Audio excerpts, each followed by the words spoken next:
आसाम आयनाफोरनि सदनाव इनकाउन्टारखौ लानानै सोंथि खालामदों उखिल गगैया। नंगौ, उदालगुरि जिल्लायाव डिम्बेश्वर मोसाहारिखौ खालामनाय इनकाउन्टारखौ बिथा खालामनानै सरकारखौ थोंजोङै सोंथि खालामदों एमएलए उखिल गगैया।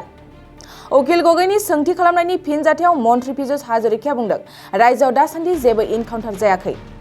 नंखाय इनकाउन्टाराव लोब्बा थानाय पुलिस फायखिफोरनि हेंथायै गोख्रों राहा लानायनि बाथ्राखौ बुंदों मन्त्रि पीयूष हाजरिकाया। आसाम आयनाफोरनि बाजेट जथुमानि जोबथा सानखालि एमएलए उखिल गगैया सरकारखौ सोंथि खालामनानै बुंबावदों, आथिखालनि सरकारनि समाव पुलिसआ इनकाउन्टाराव साबेसे दाय गैयै सुबुंखौ गावथारखो आरो पुलिसनि आखाइनिफ्राय दासिम साबेसे दायनिगिरिया खारखोमानानै दं, बेनि हिसाबखौ होनो सरकारखौ नारसिनो।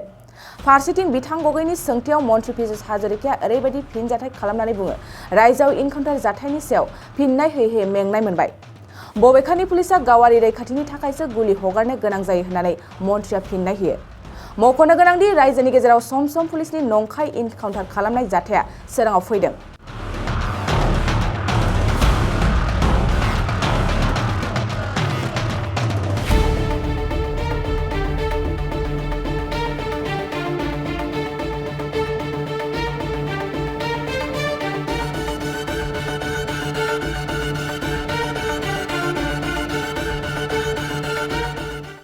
दखना जि जोम गाननो मोजां मोनग्रा बर' हौवा हिन्जावफोरनि थाखाय मोनसे जोबोरैनो गोजोनथाव खौरां।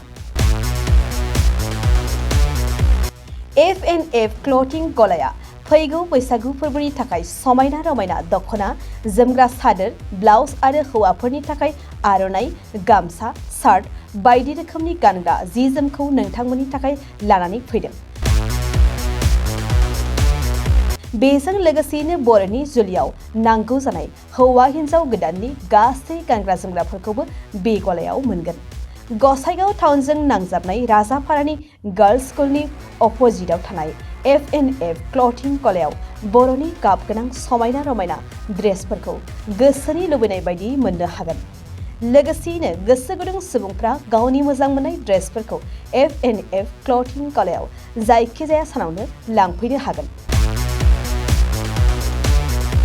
नोंथांमोना F&F क्लथिं गलायाव जि जोम, आर'नाइ आरो गानग्रा ड्रेसफोरखौ लांफैनोब्ला नैबे मबाइल नम्बर 8472858324 आव थोंजों खौरां लाहरनो हागोन।